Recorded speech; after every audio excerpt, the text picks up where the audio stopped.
Boa noite a todos e a todas. Estamos aqui mais uma vez essa noite. Já quero agradecer a confiança de me chamar mais uma vez para vir trabalhar aqui. Não venho mais porque não dá mais tempo, a velhinha, né? O pessoal sabe. Mas como hoje é feriado, então o pessoal falou, né, programa. Eu falei, mas com o maior carinho. Então eu trouxe aqui para a gente conversar nessa noite desse feriado, nesta noite fria de novembro, né, que é uma coisa já é assustador, né? A gente conversar sobre o tema do feriado. A gente vem falar de finados, e aí a Melanie bota aqui, né, uns sempre vivos. Pirou, né? Não, a gente está numa casa espírita, então a gente vai ter que falar hoje, já que a gente vai falar de um dia que no Brasil especial, né? Dia 2 de novembro, é um dia de finados, é um momento em que no plano espiritual tem preparo para visita, né? As orações como pacotes de presentes aos nossos entes queridos que partiram antes de nós. Nós espíritas temos que ter cuidado com o uso das palavras, né? Porque quando a gente fala morte, ninguém quer falar do tema. Então, assim, antes da gente começar, eu até peço licença, porque a gente precisa desconstruir. Eu vivo desconstruindo coisas. Já na aula de história, né, no ensino fundamental e médio, agora resolvi desconstruir hoje a questão da morte, mas não eu, Emmanuel. Então, a base do nosso estudo é o livro Pão Nosso, de Emmanuel, capítulo 42, com esse título. Então, não é um título meu, é um título do capítulo do Pão Nosso, tá? Para a gente começar esse estudo, o Emmanuel coloca esta frase do Evangelho de Marcos. Ora, Deus não é de mortos, mas sim de vivos. Por isso, vós errais muito. Agora, a permissão que eu peço, porque nós vamos falar sobre morte. E é um tema dolorido, mas é um tema que é preciso que a gente converse. É necessário nós falarmos sobre isso, ainda mais nós, espíritas. Muitas vezes as pessoas que nos procuram na casa espírita é justamente por questões relacionadas à morte, né? Perdas dos entes queridos. Então, nós vamos conversar sobre ela. Para a gente começar a conversar, está dando uma travadinha, vamos ver se eu vou conseguir colocar, tá? Estou tentando. Eu quero colocar um vídeo do Alexandre Caldini, da TV Mundo Maior. Esse estudo que eu estou fazendo aqui, a gente fez o estudo na segunda-feira. Então, quem já às vezes viu no YouTube, quem participa comigo nas segundas-feiras, a gente já fez esse estudo. A gente estava no capítulo 45. Então, assim, há uns 3 estudos atrás, umas 3, 4 semanas atrás, a gente fez esse estudo aqui. Eu passei esse vídeo, eu achei muito interessante. Quero ver se ele vai entrar agora, tá?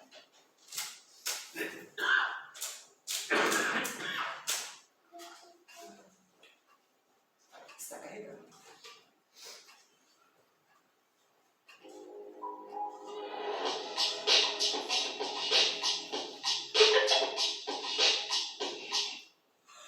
Aí trava, gente. Vai ter que ser aqui na tela mesmo, tá?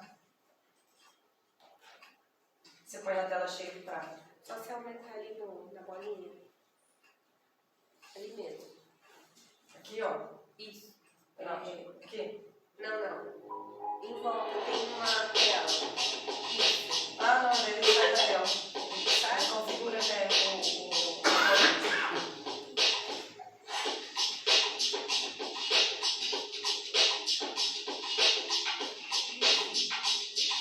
A pergunta é: o que acontece no exato momento em que morremos? Bom, assim, no estágio da morte, no momento da morte, se a gente sofre mais, sofre menos, se a morte acontece mais rapidamente, mais lentamente, se a separação espírito-corpo é mais rápida, mais devagar, mais dramática ou menos, varia de pessoa para pessoa. E varia porque nós não somos iguais. E o que determina esse momento da morte que acontece ali? Como você viveu, como você é, quem você é, na verdade. Veja, é apenas correto e justo. Se eu sou uma pessoa que estou cuidando do meu viver, estou cuidando de viver bem com as pessoas ao meu redor, se eu estou em paz comigo mesmo essa é a palavra-chave. Se eu estou em paz comigo mesmo, se as coisas estão mais ou menos em dia, se eu estou mais ou menos feliz com como eu estou levando a minha vida com relação a todo mundo, com relação a mim mesmo, é só natural que a minha morte, que o meu desencarne também seja mais tranquilo. Agora, a dica preciosa aí, na verdade são duas, né?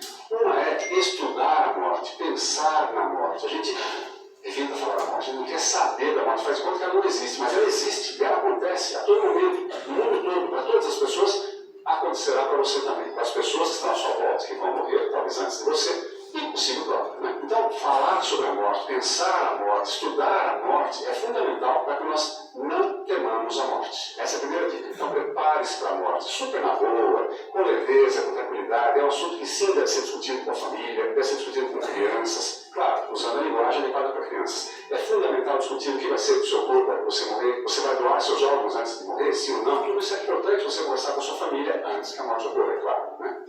A segunda dica preciosa é apego. É o que mais nos atrapalha na hora da nossa morte. Como assim apego? Apego a tudo. Eu não quero ir, não está na hora de eu ir, tem que ficar aqui, não, tem meu filho, tem minha filha, tem minha mulher, meu marido, meu pai, minha mãe, tem meu negócio, minha empresa. Quanto mais apegado nós formos às coisas terrenas, às coisas materiais, maior será a nossa dificuldade de nos desprendermos e irmos a hora que o corpo já não dá mais conta de manter a vida. Então, desprendimento é fundamental. Desprendimento, na verdade, é fundamental para tudo, até durante a nossa própria vida, né? Porque nós vamos perder uma série de coisas, vamos perder status, vamos perder poder, vamos perder dinheiro, vamos perder amores, né? É natural, acontece na vida. Quanto menos apegado nós formos a essas coisas todas, menos sofreremos e menos faremos sofrer as pessoas à nossa volta. Então, voltando à pergunta, o que é que acontece no momento da morte? Pode acontecer de tudo. Tem gente muito apegada que fica e sofre muito no momento da morte, não vai embora, fica ali, não aceita que morreu. Está cheio disso, está cheio. São pessoas ignorantes, as pessoas que não pensaram, que ignoram a questão tão simples, básica e natural quanto a morte. Então, não sejamos desses, sejamos que já estão tranquilos, que já quando eu for desencarnar, falam, poxa, Que legal, dei conta. Cumpri tudo, mas andei bastante, fiz bastante coisa, minha vida foi boa, interessante, agora eu vou partir para outra vida, eu vou partir para o próximo estágio. esse é o melhor momento. Esse é o que desencarna em maior tranquilidade. Prepare-se para o seu desencarne para que ele seja o mais tranquilo possível, para que ele seja alegre, que você seja bom, predisposto à nova fase da sua vida. Eu coloquei aqui pra gente a página, né, do YouTube, esse videozinho de 3 minutos, para já começar a dar uma ideia do que a gente vai trabalhar durante essa conversa que a gente está tendo aqui hoje. É um tema delicado, é um tema que a gente não quer falar, e é um tema que a gente precisa conhecer. Então o Alexandre nos fala aqui que muitas pessoas sofrem por serem ignorantes. A palavra ignorante não é um xingamento. Ignorante é aquele que ignora. Então, tudo aquilo que é contrário do conhecer é ignorar. Então, a gente precisa conhecer que o que a gente está fazendo agora, com o desencarne, a gente continua fazendo. Como a gente pensa a vida agora, com o desencarne, a gente continua pensando. Aí a gente começa a encarar a morte como uma fase da vida. E não o final da vida. Mas, afinal, que vida? Velhinha estava lendo aqui pra gente, né? Falando de, nossa, desencarnes prematuros. Morreu na flor da idade. Para quem? Qual é a visão que está sendo levada em consideração? A visão do espírito imortal que precisava, por exemplo, né, viver 20 anos, 30 na carne, 15, 9, 10. Nossa, é prematuro para quem? Cada espírito tem uma programação. Nada existe sobre a face da terra para que Deus nos puna, né? Ah, Deus está punindo aquela mãe. Nossa, Deus não faz isso não. Nós, espíritas, não podemos acreditar nisso. Nós acreditamos num Deus de infinita bondade e misericórdia. Então, tudo tem... Isso que é o lindo do espiritismo, é isso, né? Tudo tem explicação. A doutrina é consoladora por isso. Mas não é a doutrina que traz a explicação, né? Senão você vai falar assim, nossa... Desencarnou alguém, vamos lá. Mary, você é da doutrina? Explica para mim. Não. Existe uma explicação que o seu espírito imortal tem. Mas o seu espírito, quando está encarnado, não sabe. Então a gente tem que ter essa confiança, esse conhecimento e essa fé de que tudo que nos acontece faz parte de um planejamento com relação aos desencarnes, né? Quando a gente está cumprindo aqui aquilo que a gente vê. Diferentemente das questões do suicídio, que daí já temos uma interrupção dos planejamentos, que é diferente, tá? Então essa que era a ideia, para a gente pensar esse tema. Deixa eu tentar voltar. Agora, aqui. Muito bem. Então, se a nossa proposta é estudar o que o Emmanuel nos trouxe, aquela frase inicial dela, da citação, que ele diz que, ora, Deus não é de mortos, mas sim de vivos, por isso vós errais muito. O contexto que Jesus fala essa frase em Marcos, eu fiz um resuminho aqui pra gente. Então era assim, ó. Por que Jesus diz isso nessa passagem do Emmanuel? Então, dentro do Evangelho de Marcos, Marcos está nos narrando o episódio que Jesus foi questionado pelos saduceus sobre a ressurreição. Estavam conversando, um grupo de judeus, uma família aristocrática, conhecedora da Torá, das leis mosaicas, perguntando a Jesus sobre a ressurreição. É nesse contexto que vem a resposta. Então, os saduceus não acreditavam, não usavam a palavra ressurreição, não acreditavam. Então, eles têm uma visão completamente limitada. Então, eles pensam que ressurreição é voltar na vida de hoje, da carne. Você morrer e voltar no meu corpo ali. É uma visão diferente da que Jesus propõe. Então, o diálogo vai começar, porque eles vão perguntar para Jesus que após a morte de um homem que possuía 7 irmãos, esse homem era casado, não deixa descendentes, e ele morre e fica a esposa viúva. E vem um outro irmão mais novo em casa e morre, não deixa descendentes. De forma que esses 7 irmãos se casam com a mesma mulher e morrem e não deixam descendentes. Os saduceus vão perguntar, na ressurreição, a quem pertenceria essa mulher? Então Jesus vai falar para eles assim. Primeiro que não era essa fala que Jesus queria trazer, mas Jesus tinha uma paciência, que é coisa sem imagem, né? A paciência que Jesus tinha que ter com as pessoas ao redor dele, para ele explicar o que era aquilo. Porque o saduceu está achando que as pessoas vão voltar à vida na carne e vão querer reivindicar a mesma mulher. Aí Jesus vai dizer assim, olha, vocês erram na compreensão das Escrituras, que na ressurreição, homens não tomarão mulheres, nem as mulheres maridos, mas serão como anjos que estão nos céus. E quanto à ressurreição dos mortos, ele diz, não leste no livro de Moisés, como Deus lhe falou, eu sou Deus de Abraão, de Isaac e de Jacó? Ele não é Deus de mortos, senão de vivos. É daí que o Emmanuel extrai esse pedacinho que ele vai explicar no Pão Nosso. Portanto, estáis muito errados. Eles estavam errados na interpretação. Qual seria aí a possibilidade da interpretação? Jesus vai citar os 3 patriarcas do judaísmo no livro de Moisés para provar que é Deus de vivos no qual ele se refere. Olha lá, afinal, nós não morremos. O saduceu acha que a gente morria, acabava a vida na carne e você voltava na mesma carne como uma ressurreição. Primeiro, Jesus já questiona, a gente não morre. Meu reino não é deste mundo. Então, Jesus fala uma coisa, as pessoas não conseguem. Por isso que ele às vezes tinha que falar em parábolas, né? As pessoas não tinham compreensão o suficiente para entender aquilo que ele trazia. Não é à toa que nós temos Kardec, lá nos arredores de 1857, 1860, trazendo o livro dos Espíritos, para ainda trazer elucidações sobre o Evangelho. Quer dizer, mais de 1800 anos depois que Jesus já tinha ido, porque as pessoas ainda não conseguiam compreender. Ainda nós não conseguimos compreender. No século XXI. A gente precisa sempre de auxílio do Emmanuel, no caso, no plano espiritual, naquele momento, para nos explicar.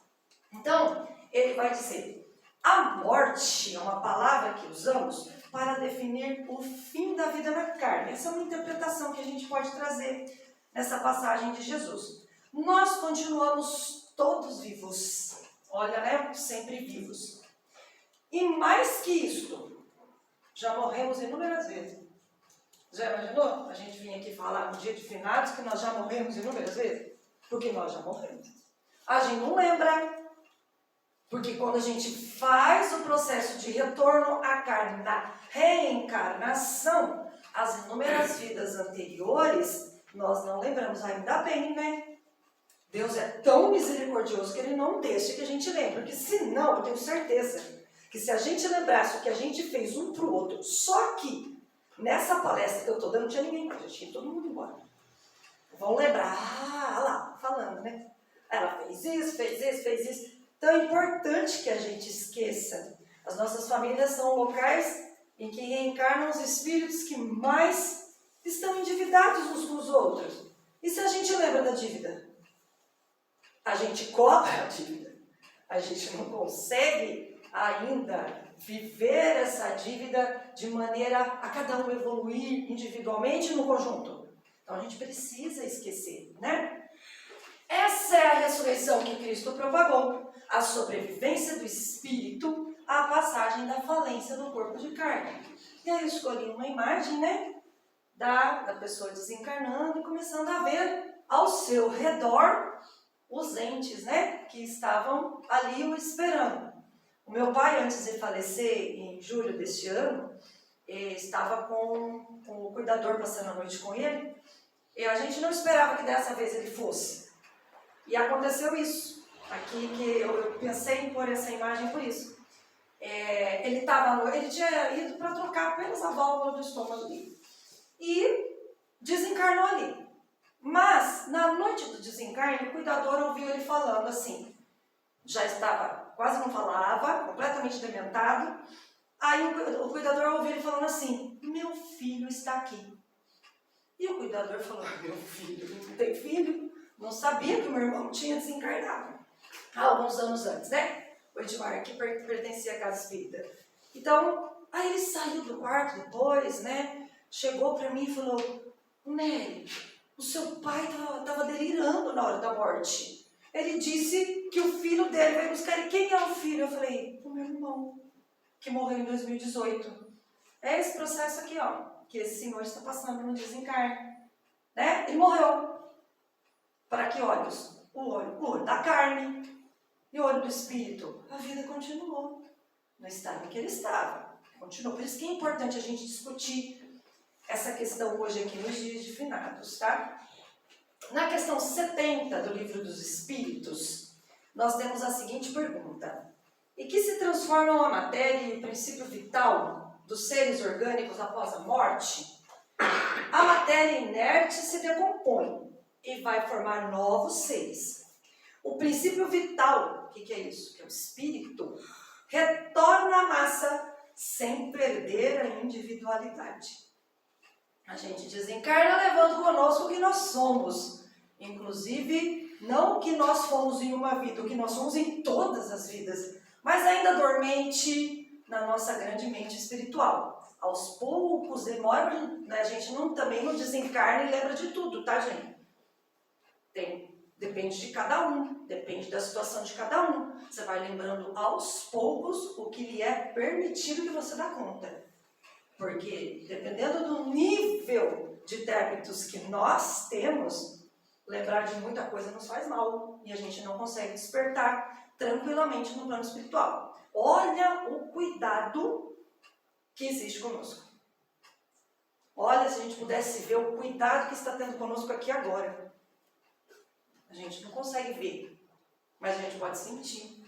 Estamos dentro de uma casa espírita, protegidos por irmãos espirituais que se comprometeram aqui na cidade de Biporã em construir essa casa, em cuidar dessa casa no plano espiritual. Ela é muito maior do que a gente pode imaginar aqui com os olhos carnais. Essa é a vida. A vida é lá. Aqui, passagem. A gente precisa começar a olhar para a vida desse jeito. E não é só no dia de finados, não. Todos os dias, tá? Aí, o que eu comecei a partir do Emmanuel? Então, agora é assim. As partes do texto do Emmanuel, eu coloquei aqui para a gente trabalhar. Eu pus uma imagem e aqui do lado uma mensagenzinha para a gente entender o que a gente tem que fazer. Porque a preocupação do Emmanuel é assim. Ele cutuca a gente, tá? Mas ele dá caminhos. Isso que é importante. Esses dias eu coloquei lá no grupo Então, grupo de segunda-feira, que o nosso estudo ia pegar agora um momento de recesso e a gente vai voltar ano que vem. Aí o Valner, eu achei fantástico, né, Maria? O Valner entrou e falou, vou sentir falta das caneladas de Emmanuel. Ele vai na tua canela mesmo, dá aquele chute, dá aquela abalada, mas ao mesmo tempo ele te dá uma saída. Então olha lá o que ele coloca pra gente.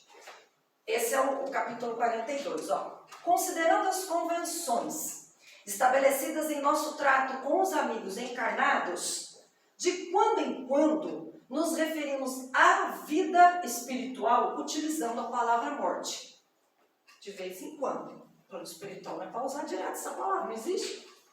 Nessa ou naquela sentença de conversação usual. No entanto, é imprescindível entendê-la, não por cessação, né, fim, mas por atividade transformadora da vida. Olha que coisa mais linda. Ele não diz, né? O Espiritismo ele veio trazer esse descortinar da morte, né? A morte passou a ter um outro sentido. Emmanuel traz como atividade transformadora da vida.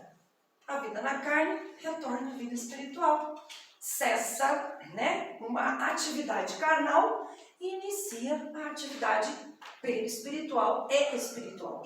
Então ele coloca aqui, eu coloquei aqui de resuminho, né? A nossa proposta de hoje é reconstruir nosso conceito de morte, trazendo a vida em toda a sua atividade transformadora. É tão importante isso, porque assim que nós entendemos que a morte é a atividade transformadora da vida, aqueles entes queridos que desencarnaram antes de nós recebem o nosso alívio e não o nosso apego, as nossas amarras de querer estar com eles neste momento, por exemplo, como hoje. Hoje é um momento de gratidão, hoje é um momento de convivência e não de choro dolorido, eu queria tanto fulano aqui. Não é fácil. A gente tem que sofrer, Emmanuel falava isso para o Chico, né? Sofra, mas com educação. E nós precisamos sentir esse peso, porque se deixar, a gente sofre com apego. Para mim isso não é fácil de falar, tá, gente? Nem falar para mim isso, e quanto mais exercer isso. Né? Os últimos anos não tem sido fácil para mim, não só para mim, eu sei que tem muitas pessoas que perderam pessoas muito próximas. Mas exercer isso é crescimento da gente que fica e daqueles que voltam à nossa casa espiritual. Então é importante compreender a morte, igual o Alexandre Caldini nos colocou. Converse sobre a morte até com as crianças. Coloque-se. O que fará com seus restos mortais quando você morrer? Tem gente que fala, Deus me livre. Como Deus me livre? Não é Deus me livre. A única certeza que a gente tem, depois que a gente sai lá da barriguinha da mamãe, caminhamos para a morte. É preciso conversar sobre ela e nos preparar. E preparar-nos para a ação transformadora na vida é preparar-nos para nos vivermos bem aqui, agora. Não é esperar a morte para melhorar. Não melhora, né? A gente vai continuar fazendo exatamente aquilo e pensando como a gente pensava quando desencarnou. Então não dá tempo de esperar. Vamos aproveitar hoje, que é o dia de finados, para a gente refletir sobre isso, ó. Emmanuel continua, olha as imagens, eu peguei imagens do filme Nosso Lar, tá? Pus lá no Google e fui pegando as imagens do filme. Espiritualmente falando, apenas conhecemos um gênero temível de morte, a da consciência denegrida no mal, torturada de remorso ou paralítica nos despenhadeiros que marginam a estrada da insensatez e do crime. É chegada a época de reconhecermos que todos somos vivos na criação eterna. Se o Emmanuel está falando isso não fui eu, hein? É o Emmanuel. Esse livro foi escrito em 1950, 1952. Se era chegada a época em 1950, imagine, né, em 2022 o que já não passou, né? 70 anos, 80 anos depois, o livro ainda está atual, então tem alguma coisa errada, mas não é com o livro, é com a gente. Esse livro já era espírita lá atrás, ele não mudou nada, né? O que ele está falando aqui é pra gente, ó. O que eu coloquei aqui pra gente entender? Não devemos temer a morte, mas viver com a consciência no bem.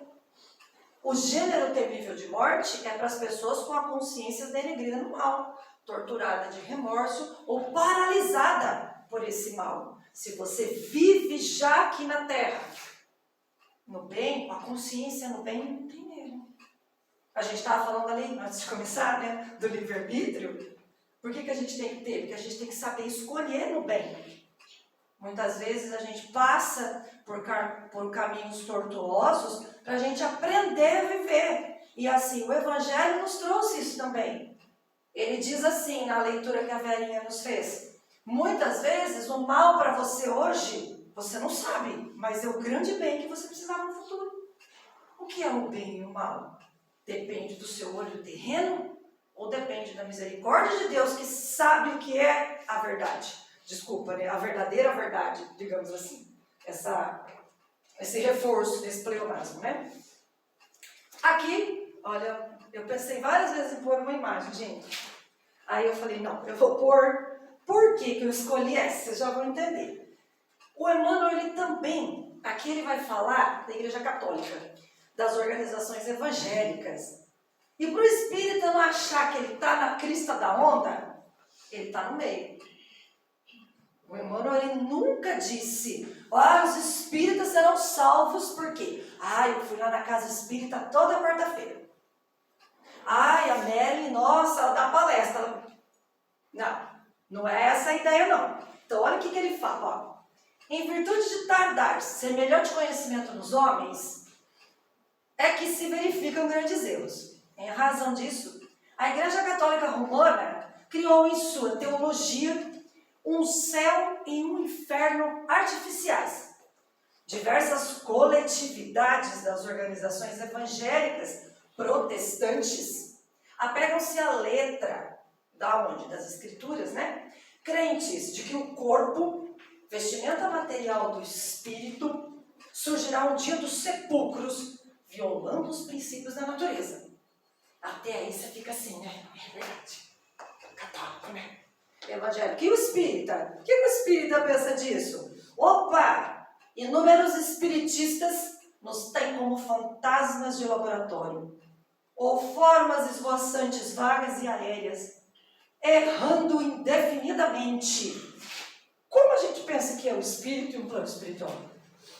Por isso que eu pus o fantasminha ali. Ele fala das formas esvoaçantes, né? E olha que incrível esse final. Os espiritistas nos têm. Ele é um espírito. Ele se coloca. Como é que a gente vê os espíritos? A gente vê os espíritos como nossos irmãos, porque é o que a gente deveria ver. Independente se é obsessor, se é do umbral trevoso, se é seu parente, se é das altas esferas celestiais. São nossos irmãos. E daqui a pouco nós estaremos lá com ele. Ou a gente ainda vê com um olhar de fantasma, né?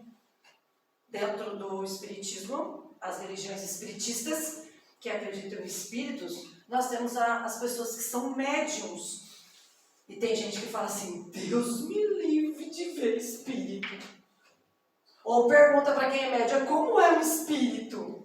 Tem perna? Tem braço? Tem corpo igual a gente, né? Só que não é de matéria orgânica. É uma matéria diferente. Então, olha o que ele está levando a nós pensarmos. Espíritos não são fantasmas que vagam errantes. Não existe um Deus sentado no céu te julgando. Um diabo no inferno esperando você escorregar para te pegar. É tudo entre nós. Nossa irmandade. que o que nos divide? O corpo de carne. E aí a gente, porque está na carne, acha que a vida que existe no planeta é essa. Não, queridos. Existe 4 vezes mais o número de pessoas desencarnadas que encarnadas sobre o planeta. Estamos quase batendo o número de 8 bi no planeta. Então pode pôr aí uns 32 bilhões de desencarnados? Que é 8 bilhões? Perto de 32. Nós somos minoria encarnados sobre a Terra. E ainda a gente acha que a gente tem que olhar para o mundo com a nossa visão. Não é. Tá? Então essa aqui é o convite que nós estamos trazendo. Aqui nós temos um outro, depois um mago, gente. Um desenho de um mago. E aí fazendo a magia, né? Com a sua varinha. O que eu quis dizer com isso? Então, ó, aqui é Emmanuel. Quem passa pela sepultura prossegue trabalhando. E aqui, quanto aí, só existe desordem para o desordeiro. Olha que incrível. Na crosta da terra, ou além de seus círculos, permanecemos vivos invariavelmente. Não te esqueças, pois, de que os desencarnados não são magos, nem adivinhos. São irmãos que continuam na luta de aprimoramento. O que ele está querendo dizer aqui? Vamos imaginar, existem pessoas que acham que quando a pessoa morreu, virou um santo. Acabou de desencarnar, ao invés de você orar para a pessoa, não, você está pedindo para a pessoa. E aí o espírita que estuda, que espírita estuda, né, gente? Espírita tem que estudar. Ele ouve a pessoa falando oração, nossa, já pedi ajuda para o fulano. Mas peraí, o fulano morreu. É, por isso mesmo, porque ele morreu, né? Então ele está melhor, morreu, está melhor que eu. Ah, é? Não se sabe. Aí pede ajuda, pede para adivinhar, pede para cuidar do teu futuro. E você sabia que a pessoa está ouvindo? Muitas vezes está do teu lado, precisando de ajuda. E ao invés de receber a sua oração, recebe seu pedido de dor e quer te ajudar. Como que ele te ajuda se ele não tem forças para se ajudar? Então, é isso que o Emmanuel quer dizer. Olha que eu coloquei de lembretinho aqui pra gente. No luto, devemos agradecer a convivência. Orar pelo refazimento de quem? Nosso e de quem partiu. Não é pedido que a gente deve fazer.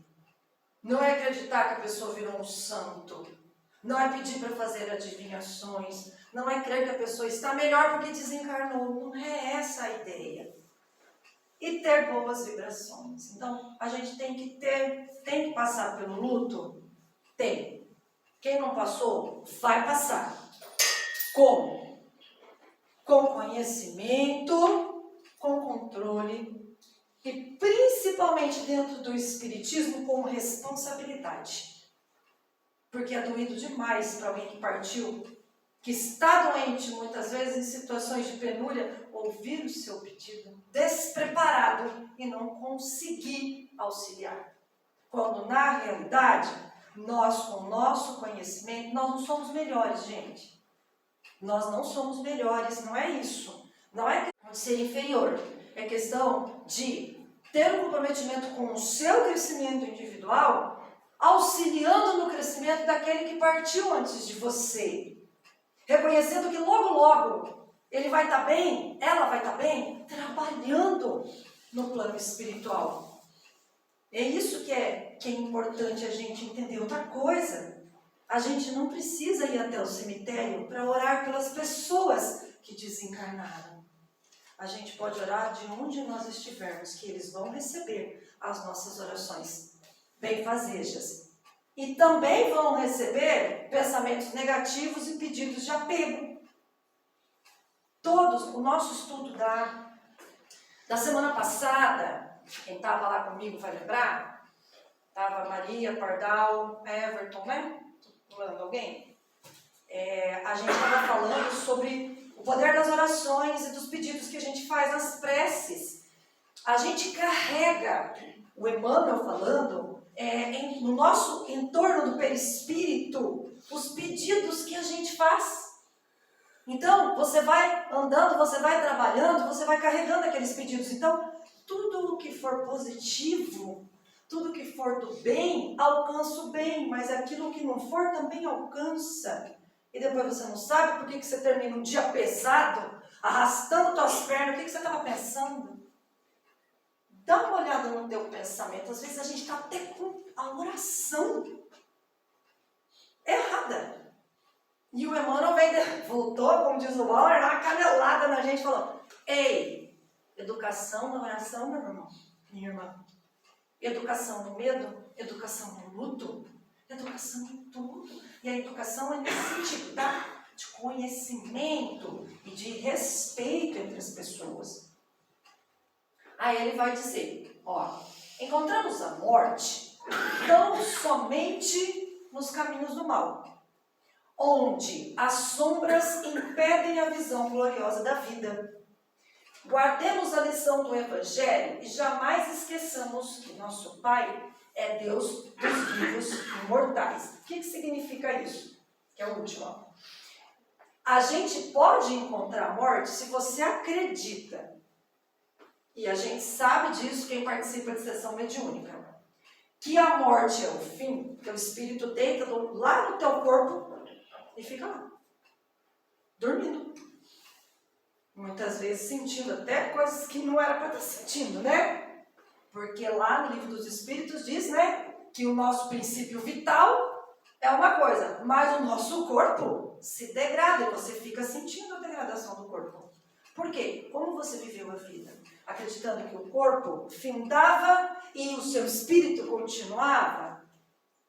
Não, você achou que morria, então você deita do lado do teu corpo e dorme. E aquilo que você pensa torna-se verdade. Olha o poder do nosso pensamento. Olha o poder da nossa oração. Olha o poder que a nossa ação tem na nossa vida, né? Tudo isso junto, né? Oração, pensamento, sentimento, vibração, é tudo que está dentro da gente antes da gente falar. Antes da gente agir com as pessoas e como a gente tem que cuidar. E olha que bonito. O Espiritismo, ele nos traz uma relação, a gente não prega o Espiritismo para as pessoas. Não. A gente prega para a gente mesmo. É da boca para dentro. A relação do espírita com Cristo é a sua evolução primeiro. E a fraternidade ao seu redor. Olha aqui, olha isso que cada capítulo do Pão Nosso e do Fonte Viva, de todos os capítulos que Emmanuel nos traz, ele põe essa proposta. Olha para você, meu filho. É a sua relação com você que te dará o tom da sua vida depois do seu desencarne. E assim, amar a teu próximo como a ti mesmo. Primeiro somos nós. Então a gente não aponta o dedo para o outro. A gente vive primeiro o cristianismo. A gente segue o modelo de Cristo. Então Cristo estava lá no começo, na nossa palestra hoje, colocando isso, para finalizar, que o Deus é o Deus dos vivos. O que ele quis dizer? Nossa, o desavisado fala, nossa, então morreu, Deus não cuida mais. Não existe morte, é uma passagem. Então, Jesus veio trazer um conceito de Deus universal, a proteção de toda a humanidade sobre a terra. Encarnada e desencarnada. Lá no ano 1. Quem entendeu? Muitas vezes somos nós mesmos que estávamos lá, né? E não entendemos nada. Então ele manda, né, os ajudantes, como o Emmanuel, para trazer para a gente esses recados sobre a vida. Para finalizar, coloquei aqui esse brilho, já que nós não podemos acreditar que Deus está no trono, que é um homem sentado no trono, porque Deus não é um homem, né? Nós não podemos acreditar que Deus é um homem. Se a gente pegar o Livro dos Espíritos, né? É a força criadora. Deus não pode caber num corpo. Então eu coloquei aqui como esse princípio dessa essa luz para a gente imaginar e sentir Deus dentro de nós, que é o princípio de toda a vida sobre a Terra e em todo o universo. É uma centelha de Deus dentro de cada corpo encarnado e desencarnado. Somos seres imortais em passagem terrena, em constante aprendizagem para a nossa evolução. Essa era a minha proposta da nossa conversa dessa noite. Espero que eu não tenha sido chata a fala, espero que vocês tenham gostado do slide e que a gente possa evoluir juntos nesse crescimento, nessa consciência de que estamos sempre vivos e nessa responsabilidade que nós temos conosco mesmo, de sabermos orar, de sabermos pedir, sabermos nos comportar frente ao desencarne ou frente a qualquer situação de atividade transformadora da vida, né? Então a gente não vai usar mais morte. Atividade transformadora da vida. Emmanuel nos trouxe isso e a gente pode interiorizar isso aplicando no nosso dia a dia. Obrigada a todos.